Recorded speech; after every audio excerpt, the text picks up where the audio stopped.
ಅಂಗನವಾಡಿ ಕಾರ್ಯಕರ್ತೆಯರ ಅಳಲನ್ನ ಕೇಳುವವರೇ ಇಲ್ಲದಂತೆ ಆಗ್ಬಿಟ್ಟಿದೆ. ಬೆಂಗಳೂರಿನಲ್ಲಿ ನಡೆಸುತ್ತಿರುವಂತಹ ಪ್ರತಿಭಟನೆ 3ನೇ ದಿನಕ್ಕೆ ಕಾಲಿಟ್ಟಿದೆ. ಸರ್ಕಾರ ಮಾತ್ರ ಇಂದಿಗೂ ಮೌನ ವ್ರತವನ್ನ ಆಚರಿಸುವಂತೆ ವರ್ತಿಸ್ತಾ ಇದೆ.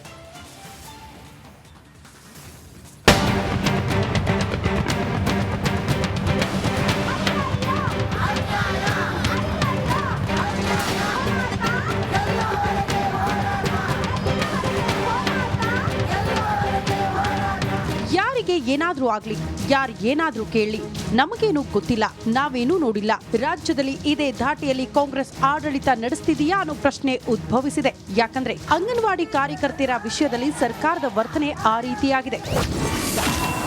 ಅಂಗನವಾಡಿ ಅಮ್ಮಂದಿರ ಅಹೋರಾತ್ರಿ ಹೋರಾಟ, ಕಷ್ಟ ಕೇಳಬೇಕಾಗಿರುವ ಸರ್ಕಾರದ್ದು ಮೌನವ್ರತ. ಹೌದು, ಒಂದಲ್ಲ ಎರಡಲ್ಲ ಕಳೆದ 3 ದಿನಗಳಿಂದಲೂ ಬೆಂಗಳೂರಿನ ಫ್ರೀಡಂ ಪಾರ್ಕ್ ಬಳಿ ಧರಣಿ ನಡೆಸಲಾಗ್ತಾ ಇದೆ. ಮೈ ಕೊರೆಯುವ ಚಳಿಯಲ್ಲಿ ಪುಟ್ಟ ಕಂದಮ್ಮಗಳ ಜೊತೆ ಅಂಗನವಾಡಿ ಅಮ್ಮಂದಿರು ಧರಣಿ ನಡೆಸ್ತಿದ್ರೆ ಸರ್ಕಾರ ಮಾತ್ರ ಇತ್ತ ಕಡೆ ಕಣ್ಣು ಹಾಯಿಸುತ್ತಿಲ್ಲ. ಇನ್ನು ಸರ್ಕಾರದ ನಡೆ ಬಗ್ಗೆ ಅಂಗನವಾಡಿ ಕಾರ್ಯಕರ್ತೆಯರು ಮತ್ತು ಸಹಾಯಕಿಯರ ಸಂಘದ ರಾಜ್ಯಾಧ್ಯಕ್ಷೆ ಪ್ರೇಮಾ ಅವರು ಕಣ್ಣೀರು ಹಾಕಿದ್ದಾರೆ. ನಿನ್ನೆ ಚರ್ಚೆಗೆ ಕರೆದಿದ್ದ ಸಿಎಂ ಸಾಹೇಬ್ರು ನೆಟ್ಟಿಗೆ 2 ಸೆಕೆಂಡ್ ಕೂಡ ನಮ್ಮೊಂದಿಗೆ ಮಾತಾಡಿಲ್ಲ, ನಮ್ಮ ಅಳಲು ಆಲಿಸಲಿಲ್ಲ ಅಂತ ಆರೋಪ ಮಾಡ್ತಿದ್ದಾರೆ. ಇಲ್ಲ, 2 ಸೆಕೆಂಡ್ ಅಷ್ಟೇ ಮಾತಾಡ್ಸಿದ್ದು. ನಮಗೆ 2 ಸೆಕೆಂಡ್ ಅಂತಂದ್ರೆ ಅದರಲ್ಲಿ ಸರಿ ನಿಮ್ದು ಕೃಷ್ಣ ಬೈರೇಗೌಡನ್ ಕಳಿಸಿದ್ವಲ್ಲ, ಸರಿ ಓಕೆ, ಅವರೆಲ್ಲ ಮೆಮೊರಂಡಮ್ ತಗೊಂಡಿದ್ದಾರೆ, ನಾವು ಏನೋ ಮಾಡ್ತೀವಿ ಹಂಗೆ ಅಂತಂದೇಳಿ, ಸರಿ ಹಂಗೆ ಅಂತಂದೇಳಿ ಹಿಂಗೆ ತಟ್ಟಿ ಕಳಿಸಿದ್ರು. ಅದು ಬೇಜಾರ. ಹೆಣ್ಮಕ್ಳಿಗೆ ಏನಪ್ಪ ಅಂತಂದರೆ ನಾವು ಬಂದಿರೋದು ಒಂದು ಕನಿಷ್ಠ ಕೂಲಿ ಕೇಳಲಿಕ್ಕೆ, ಆ ಕೂಲಿ ಕೊಡೋಕ್ಕೆ ಸರ್ಕಾರ ಆಗ್ತಿಲ್ಲ ಅಂದಾಗ ನಾವು ಯಾರನ್ನು ಕೇಳಬೇಕು ಹೋಗಿ? ಆ ಒಂದು ವಿಷಯ ನಮ್ಮ ಇದರಲ್ಲಿ ಬರ್ತಾ ಇದೆ. ಹಾಗಾಗಿ ಇಷ್ಟು ಜನ ಹೆಣ್ಮಕ್ಳಿದ್ದೀವಿ, ಎಷ್ಟೋ ಒಂದು 10-15 ಸಾವಿರ ಜನ ಇದ್ವಿ ನೆನ್ನೆ. ಇತ್ತ ಪ್ರತಿಭಟನೆಯಲ್ಲಿ ಒಬ್ಬೊಬ್ಬರದ್ದು ಒಂದೊಂದು ಕಥೆ ಇದೆ. ಮನೆಯಲ್ಲಿ ವೃದ್ಧ ತಾಯಿ ದಿವ್ಯಾಂಗ ಮಗುವನ್ನ ಬಿಟ್ಟು ಬೆಂಗಳೂರಿಗೆ ಬಂದಿರುವ ಕಾರ್ಯಕರ್ತೆ ಗೀತಾ ತಮ್ಮ ಕಣ್ಣೀರಿನ ಕಥೆಯನ್ನ ತೆರೆದಿಟ್ಟಿದ್ದಾರೆ. ನಾನು ಒಬ್ಬಳೇ ದುಡಿಬೇಕು, ಮನೆ ಸಾಕಬೇಕು. ನನಗೆ ಮಗನು ಅಂಗವಿಕಲ ಮಗು ಹುಟ್ಟಿದೆ, ಅದಕ್ಕೆ ಮೆಡಿಸಿನಿಗೂ ನನಗೆ ಸಾಕಾಗ್ತಾ ಇಲ್ಲ. ನಾನು ದುಡಿತಾ ಇರೋದು ಇದಕ್ಕೆ. ಬೇರೆ ಕೆಲ್ಸಕ್ಕೆ ಹೋಗೋಣಂದರೆ ಬೇರೆ ಕೆಲ್ಸಕ್ಕೆ ನನಗೆ ಹೋಗೋಕ್ಕಾಗ್ತಾ ಇಲ್ಲ. ಹಂಗಾಗಿ ಇದನ್ನ ನಂಬ್ಕೊಂಡು ನಾವು ಜೀವನ ಮಾಡ್ತಾಯಿದ್ದೀವಿ ಸರ್. ನಮಗೊಂದು ಒಳ್ಳೇದಾಗತ್ತೆ ಅಂತ ನಾವು ಈ ಸ್ಟ್ರೈಕಿಗೆ ಬಂದಿದ್ವಿ. ಇದರಿಂದ ನಮಗೇನು ಒಳ್ಳೇದು ಆಗ್ತಾನೇ ಇಲ್ಲ ಸರ್. ಹಂಗಾಗಿ ನನಗೆ ಭಾಳ ಬೇಜಾರಾಗ್ತಿದೆ.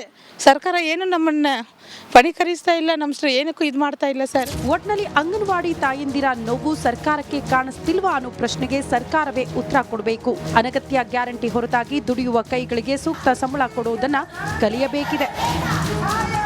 ದೀಪ್ತಿ ತೋಳ್ಪಾಡಿ, ರಿಪಬ್ಲಿಕ್ ಕನ್ನಡ, ಬೆಂಗಳೂರು. ಅಂಗನವಾಡಿ ಕಾರ್ಯಕರ್ತೆಯರ ಅಳಲನ್ನ ಕೇಳುವವರೇ ಇಲ್ಲದಂತೆ ಆಗ್ಬಿಟ್ಟಿದೆ. ಬೆಂಗಳೂರಿನಲ್ಲಿ ನಡೆಸುತ್ತಿರುವಂತಹ ಪ್ರತಿಭಟನೆ 3ನೇ ದಿನಕ್ಕೆ ಕಾಲಿಟ್ಟಿದೆ. ಸರ್ಕಾರ ಮಾತ್ರ ಇಂದಿಗೂ ಮೌನ ವ್ರತವನ್ನ ಆಚರಿಸುವಂತೆ ವರ್ತಿಸ್ತಾ ಇದೆ.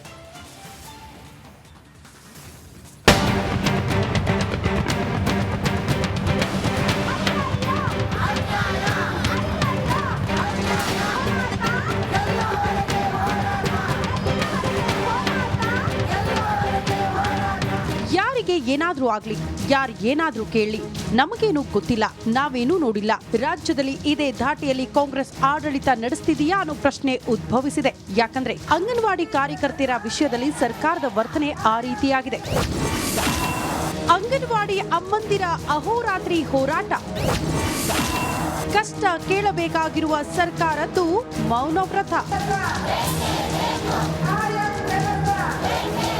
ಹೌದು, ಒಂದಲ್ಲ ಎರಡಲ್ಲ ಕಳೆದ 3 ದಿನಗಳಿಂದಲೂ ಬೆಂಗಳೂರಿನ ಫ್ರೀಡಂ ಪಾರ್ಕ್ ಬಳಿ ಧರಣಿ ನಡೆಸಲಾಗ್ತಾ ಇದೆ. ಮೈ ಕೊರೆಯುವ ಚಳಿಯಲ್ಲಿ ಪುಟ್ಟ ಕಂದಮ್ಮಗಳ ಜೊತೆ ಅಂಗನವಾಡಿ ಅಮ್ಮಂದಿರು ಧರಣಿ ನಡೆಸ್ತಿದ್ರೆ ಸರ್ಕಾರ ಮಾತ್ರ ಇತ್ತ ಕಡೆ ಕಣ್ಣು ಹಾಯಿಸುತ್ತಿಲ್ಲ. ಇನ್ನು ಸರ್ಕಾರದ ನಡೆ ಬಗ್ಗೆ ಅಂಗನವಾಡಿ ಕಾರ್ಯಕರ್ತೆಯರು ಮತ್ತು ಸಹಾಯಕಿಯರ ಸಂಘದ ರಾಜ್ಯಾಧ್ಯಕ್ಷೆ ಪ್ರೇಮಾ ಅವರು ಕಣ್ಣೀರು ಹಾಕಿದ್ದಾರೆ. ನಿನ್ನೆ ಚರ್ಚೆಗೆ ಕರೆದಿದ್ದ ಸಿಎಂ ಸಾಹೇಬ್ರು ನೆಟ್ಟಿಗೆ 2 ಸೆಕೆಂಡ್ ಕೂಡ ನಮ್ಮೊಂದಿಗೆ ಮಾತಾಡಿಲ್ಲ, ನಮ್ಮ ಅಳಲು ಆಲಿಸಲಿಲ್ಲ ಅಂತ ಆರೋಪ ಮಾಡ್ತಿದ್ದಾರೆ. ಇಲ್ಲ, 2 ಸೆಕೆಂಡ್ ಅಷ್ಟೇ ಮಾತಾಡ್ಸಿದ್ದು. ನಮಗೆ 2 ಸೆಕೆಂಡ್ ಅಂತಂದ್ರೆ ಅದರಲ್ಲಿ ಸರಿ ನಿಮ್ದು ಕೃಷ್ಣ ಬೈರೇಗೌಡನ್ ಕಳಿಸಿದ್ವಲ್ಲ, ಸರಿ ಓಕೆ, ಅವರೆಲ್ಲ ಮೆಮೊರಂಡಮ್ ತಗೊಂಡಿದ್ದಾರೆ, ನಾವು ಏನೋ ಮಾಡ್ತೀವಿ ಹಂಗೆ ಅಂತಂದೇಳಿ, ಸರಿ ಹಂಗೆ ಅಂತಂದೇಳಿ ಹಿಂಗೆ ತಟ್ಟಿ ಕಳಿಸಿದ್ರು. ಅದು ಬೇಜಾರ. ಹೆಣ್ಮಕ್ಳಿಗೆ ಏನಪ್ಪ ಅಂತಂದರೆ ನಾವು ಬಂದಿರೋದು ಒಂದು ಕನಿಷ್ಠ ಕೂಲಿ ಕೇಳಲಿಕ್ಕೆ, ಆ ಕೂಲಿ ಕೊಡೋಕ್ಕೆ ಸರ್ಕಾರ ಆಗ್ತಿಲ್ಲ ಅಂದಾಗ ನಾವು ಯಾರನ್ನು ಕೇಳಬೇಕು ಹೋಗಿ? ಆ ಒಂದು ವಿಷಯ ನಮ್ಮ ಇದರಲ್ಲಿ ಬರ್ತಾ ಇದೆ. ಹಾಗಾಗಿ ಇಷ್ಟು ಜನ ಹೆಣ್ಮಕ್ಳಿದ್ದೀವಿ, ಎಷ್ಟೋ ಒಂದು 10-15 ಸಾವಿರ ಜನ ಇದ್ವಿ ನೆನ್ನೆ. ಇತ್ತ ಪ್ರತಿಭಟನೆಯಲ್ಲಿ ಒಬ್ಬೊಬ್ಬರದ್ದು ಒಂದೊಂದು ಕಥೆ ಇದೆ. ಮನೆಯಲ್ಲಿ ವೃದ್ಧ ತಾಯಿ ದಿವ್ಯಾಂಗ ಮಗುವನ್ನ ಬಿಟ್ಟು ಬೆಂಗಳೂರಿಗೆ ಬಂದಿರುವ ಕಾರ್ಯಕರ್ತೆ ಗೀತಾ ತಮ್ಮ ಕಣ್ಣೀರಿನ ಕಥೆಯನ್ನ ತೆರೆದಿಟ್ಟಿದ್ದಾರೆ. ನಾನು ಒಬ್ಬಳೇ ದುಡಿಬೇಕು, ಮನೆ ಸಾಕಬೇಕು. ನನಗೆ ಅಂಗವಿಕಲ ಮಗು ಹುಟ್ಟಿದೆ, ಅದಕ್ಕೆ ಮೆಡಿಸಿನಿಗೂ ನನಗೆ ಸಾಕಾಗ್ತಾ ಇಲ್ಲ. ನಾನು ದುಡಿತಾ ಇರೋದು ಇದಕ್ಕೆ. ಬೇರೆ ಕೆಲ್ಸಕ್ಕೆ ಹೋಗೋಣಂದರೆ ಬೇರೆ ಕೆಲ್ಸಕ್ಕೆ ನನಗೆ ಹೋಗೋಕ್ಕಾಗ್ತಾ ಇಲ್ಲ. ಹಂಗಾಗಿ ಇದನ್ನ ನಂಬ್ಕೊಂಡು ನಾವು ಜೀವನ ಮಾಡ್ತಾಯಿದ್ದೀವಿ ಸರ್. ನಮಗೊಂದು ಒಳ್ಳೇದಾಗತ್ತೆ ಅಂತ ನಾವು ಈ ಸ್ಟ್ರೈಕಿಗೆ ಬಂದಿದ್ವಿ. ಇದರಿಂದ ನಮಗೇನೋ ಒಳ್ಳೇದು ಆಗ್ತಾನೇ ಇಲ್ಲ ಸರ್. ಹಂಗಾಗಿ ನನಗೆ ಭಾಳ ಬೇಜಾರಾಗ್ತಿದೆ. ಸರ್ಕಾರ ಏನು ನಮ್ಮನ್ನು ಪರಿಕರಿಸ್ತಾ ಇಲ್ಲ, ನಮ್ಮ ಏನಕ್ಕೂ ಇದು ಮಾಡ್ತಾ ಇಲ್ಲ ಸರ್. ಒಟ್ನಲ್ಲಿ ಅಂಗನವಾಡಿ ತಾಯಂದಿರ ನೋವು ಸರ್ಕಾರಕ್ಕೆ ಕಾಣಿಸ್ತಿಲ್ವಾ ಅನ್ನೋ ಪ್ರಶ್ನೆಗೆ ಸರ್ಕಾರವೇ ಉತ್ತರ ಕೊಡಬೇಕು. ಅನಗತ್ಯ ಗ್ಯಾರಂಟಿ ಹೊರತಾಗಿ ದುಡಿಯುವ ಕೈಗಳಿಗೆ ಸೂಕ್ತ ಸಂಬಳ ಕೊಡುವುದನ್ನ ಕಲಿಯಬೇಕಿದೆ. ದೀಪ್ತಿ ತೊಳ್ಪಾಡಿ, ರಿಪಬ್ಲಿಕ್ ಕನ್ನಡ, ಬೆಂಗಳೂರು. ಕಾರ್ಯಕರ್ತೆಯರ ಅಳಲನ್ನ ಕೇಳುವವರೇ ಇಲ್ಲದಂತೆ ಆಗ್ಬಿಟ್ಟಿದೆ. ಬೆಂಗಳೂರಿನಲ್ಲಿ ನಡೆಸುತ್ತಿರುವಂತಹ ಪ್ರತಿಭಟನೆ 3ನೇ ದಿನಕ್ಕೆ ಕಾಲಿಟ್ಟಿದೆ. ಸರ್ಕಾರ ಮಾತ್ರ ಇಂದಿಗೂ ಮೌನ ವ್ರತವನ್ನ ಆಚರಿಸುವಂತೆ ವರ್ತಿಸ್ತಾ ಇದೆ.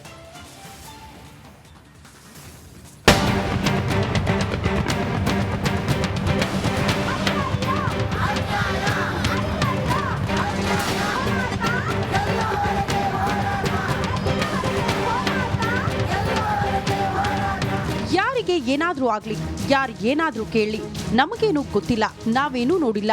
ರಾಜ್ಯದಲ್ಲಿ ಇದೇ ಧಾಟಿಯಲ್ಲಿ ಕಾಂಗ್ರೆಸ್ ಆಡಳಿತ ನಡೆಸ್ತಿದೆಯಾ ಅನ್ನೋ ಪ್ರಶ್ನೆ ಉದ್ಭವಿಸಿದೆ. ಯಾಕಂದ್ರೆ ಅಂಗನವಾಡಿ ಕಾರ್ಯಕರ್ತೆಯರ ವಿಷಯದಲ್ಲಿ ಸರ್ಕಾರದ ವರ್ತನೆ ಆ ರೀತಿಯಾಗಿದೆ.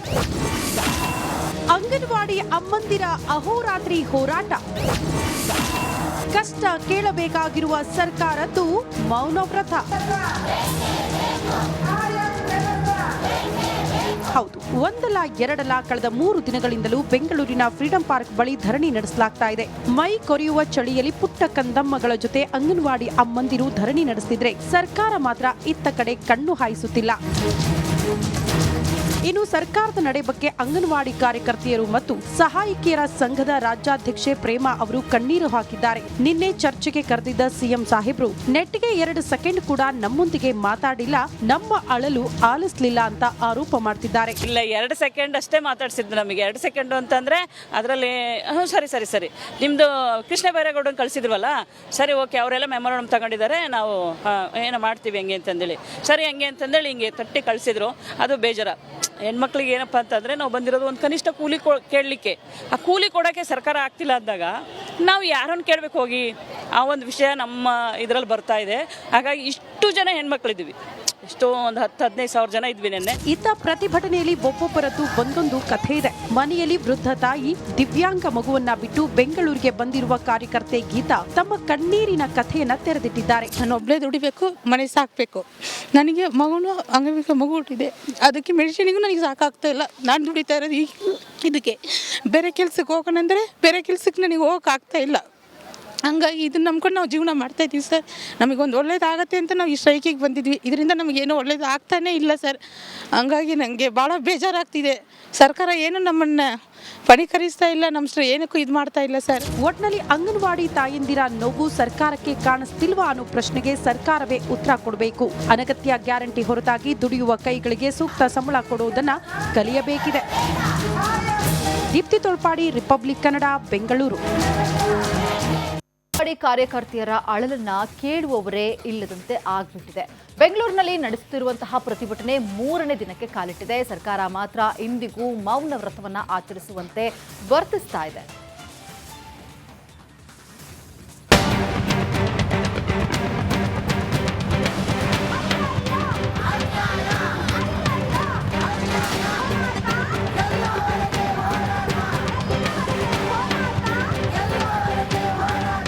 ಯಾರಿಗೆ ಏನಾದ್ರೂ ಆಗ್ಲಿ, ಯಾರು ಏನಾದ್ರೂ ಕೇಳಲಿ, ನಮಗೇನು ಗೊತ್ತಿಲ್ಲ, ನಾವೇನೂ ನೋಡಿಲ್ಲ.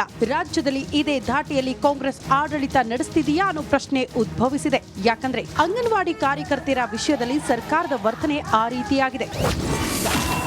ಅಂಗನವಾಡಿ ಅಮ್ಮಂದಿರ ಅಹೋರಾತ್ರಿ ಹೋರಾಟ, ಕಷ್ಟ ಕೇಳಬೇಕಾಗಿರುವ ಸರ್ಕಾರದ್ದು ಮೌನವ್ರತ. ಹೌದು, ಒಂದಲ್ಲ ಎರಡಲ್ಲ ಕಳೆದ 3 ದಿನಗಳಿಂದಲೂ ಬೆಂಗಳೂರಿನ ಫ್ರೀಡಂ ಪಾರ್ಕ್ ಬಳಿ ಧರಣಿ ನಡೆಸಲಾಗ್ತಾ ಇದೆ. ಮೈ ಕೊರೆಯುವ ಚಳಿಯಲ್ಲಿ ಪುಟ್ಟ ಕಂದಮ್ಮಗಳ ಜೊತೆ ಅಂಗನವಾಡಿ ಅಮ್ಮಂದಿರು ಧರಣಿ ನಡೆಸ್ತಿದ್ರೆ ಸರ್ಕಾರ ಮಾತ್ರ ಇತ್ತ ಕಡೆ ಕಣ್ಣು ಹಾಯಿಸುತ್ತಿಲ್ಲ. ಇನ್ನು ಸರ್ಕಾರದ ನಡೆ ಬಗ್ಗೆ ಅಂಗನವಾಡಿ ಕಾರ್ಯಕರ್ತೆಯರು ಮತ್ತು ಸಹಾಯಕಿಯರ ಸಂಘದ ರಾಜ್ಯಾಧ್ಯಕ್ಷೆ ಪ್ರೇಮಾ ಅವರು ಕಣ್ಣೀರು ಹಾಕಿದ್ದಾರೆ. ನಿನ್ನೆ ಚರ್ಚೆಗೆ ಕರೆದಿದ್ದ ಸಿಎಂ ಸಾಹೇಬ್ರು ನೆಟ್ಗೆ 2 ಸೆಕೆಂಡ್ ಕೂಡ ನಮ್ಮೊಂದಿಗೆ ಮಾತಾಡಿಲ್ಲ, ನಮ್ಮ ಅಳಲು ಆಲಿಸಲಿಲ್ಲ ಅಂತ ಆರೋಪ ಮಾಡ್ತಿದ್ದಾರೆ. ಇಲ್ಲ 2 ಸೆಕೆಂಡ್ ಅಷ್ಟೇ ಮಾತಾಡ್ಸಿದ್ದು ನಮಗೆ. 2 ಸೆಕೆಂಡ್ ಅಂತಂದ್ರೆ ಅದರಲ್ಲಿ ಸರಿ ನಿಮ್ದು ಕೃಷ್ಣ ಬೈರೇಗೌಡನ್ ಕಳಿಸಿದ್ವಲ್ಲ, ಸರಿ ಓಕೆ ಅವರೆಲ್ಲ ಮೆಮೊರಂಡಮ್ ತಗೊಂಡಿದ್ದಾರೆ, ನಾವು ಏನೋ ಮಾಡ್ತೀವಿ ಹೆಂಗೆ ಅಂತಂದೇಳಿ, ಸರಿ ಹಂಗೆ ಅಂತಂದೇಳಿ ಹಿಂಗೆ ತಟ್ಟಿ ಕಳಿಸಿದ್ರು. ಅದು ಬೇಜಾರ. ಹೆಣ್ಮಕ್ಳಿಗೆ ಏನಪ್ಪ ಅಂತಂದರೆ ನಾವು ಬಂದಿರೋದು ಒಂದು ಕನಿಷ್ಠ ಕೂಲಿ ಕೇಳಲಿಕ್ಕೆ, ಆ ಕೂಲಿ ಕೊಡೋಕ್ಕೆ ಸರ್ಕಾರ ಆಗ್ತಿಲ್ಲ ಅಂದಾಗ ನಾವು ಯಾರನ್ನು ಕೇಳಬೇಕು ಹೋಗಿ? ಆ ಒಂದು ವಿಷಯ ನಮ್ಮ ಇದರಲ್ಲಿ ಬರ್ತಾ ಇದೆ. ಹಾಗಾಗಿ ಇಷ್ಟು ಜನ ಹೆಣ್ಮಕ್ಳಿದ್ವಿ, ಎಷ್ಟೋ ಒಂದು 10-15 ಸಾವಿರ ಜನ ಇದ್ವಿ ನೆನ್ನೆ. ಇತ್ತ ಪ್ರತಿಭಟನೆಯಲ್ಲಿ ಒಬ್ಬೊಬ್ಬರದ್ದು ಒಂದೊಂದು ಕಥೆ ಇದೆ. ಮನೆಯಲ್ಲಿ ವೃದ್ಧ ತಾಯಿ ದಿವ್ಯಾಂಗ ಮಗುವನ್ನ ಬಿಟ್ಟು ಬೆಂಗಳೂರಿಗೆ ಬಂದಿರುವ ಕಾರ್ಯಕರ್ತೆ ಗೀತಾ ತಮ್ಮ ಕಣ್ಣೀರಿನ ಕಥೆಯನ್ನ ತೆರೆದಿಟ್ಟಿದ್ದಾರೆ. ನಾನು ಒಬ್ಬಳೇ ದುಡಿಬೇಕು, ಮನೆ ಸಾಕಬೇಕು. ನನಗೆ ಅಂಗವಿಕಲ ಮಗು ಹುಟ್ಟಿದೆ, ಅದಕ್ಕೆ ಮೆಡಿಸಿನಿಗೂ ನನಗೆ ಸಾಕಾಗ್ತಾ ಇಲ್ಲ. ನಾನು ದುಡಿತಾ ಇರೋದು ಇದಕ್ಕೆ. ಬೇರೆ ಕೆಲ್ಸಕ್ಕೆ ಹೋಗೋಣಂದರೆ ಬೇರೆ ಕೆಲ್ಸಕ್ಕೆ ನನಗೆ ಹೋಗೋಕ್ಕಾಗ್ತಾ ಇಲ್ಲ. ಹಂಗಾಗಿ ಇದನ್ನ ನಂಬ್ಕೊಂಡು ನಾವು ಜೀವನ ಮಾಡ್ತಾಯಿದ್ದೀವಿ ಸರ್. ನಮಗೊಂದು ಒಳ್ಳೇದಾಗತ್ತೆ ಅಂತ ನಾವು ಈ ಸ್ಟ್ರೈಕಿಗೆ ಬಂದಿದ್ವಿ. ಇದರಿಂದ ನಮಗೇನೋ ಒಳ್ಳೇದು ಆಗ್ತಾನೇ ಇಲ್ಲ ಸರ್. ಹಂಗಾಗಿ ನನಗೆ ಭಾಳ ಬೇಜಾರಾಗ್ತಿದೆ. ಸರ್ಕಾರ ಏನು ನಮ್ಮನ್ನು ಪರಿಕರಿಸ್ತಾ ಇಲ್ಲ, ನಮ್ಮ ಏನಕ್ಕೂ ಇದು ಮಾಡ್ತಾ ಇಲ್ಲ ಸರ್. ಒಟ್ನಲ್ಲಿ ಅಂಗನವಾಡಿ ತಾಯಂದಿರ ನೋವು ಸರ್ಕಾರಕ್ಕೆ ಕಾಣಿಸ್ತಿಲ್ವಾ ಅನ್ನೋ ಪ್ರಶ್ನೆಗೆ ಸರ್ಕಾರವೇ ಉತ್ತರ ಕೊಡಬೇಕು. ಅನಗತ್ಯ ಗ್ಯಾರಂಟಿ ಹೊರತಾಗಿ ದುಡಿಯುವ ಕೈಗಳಿಗೆ ಸೂಕ್ತ ಸಂಬಳ ಕೊಡುವುದನ್ನ ಕಲಿಯಬೇಕಿದೆ. ದೀಪ್ತಿ ತೋಳ್ಪಾಡಿ, ರಿಪಬ್ಲಿಕ್ ಕನ್ನಡ, ಬೆಂಗಳೂರು.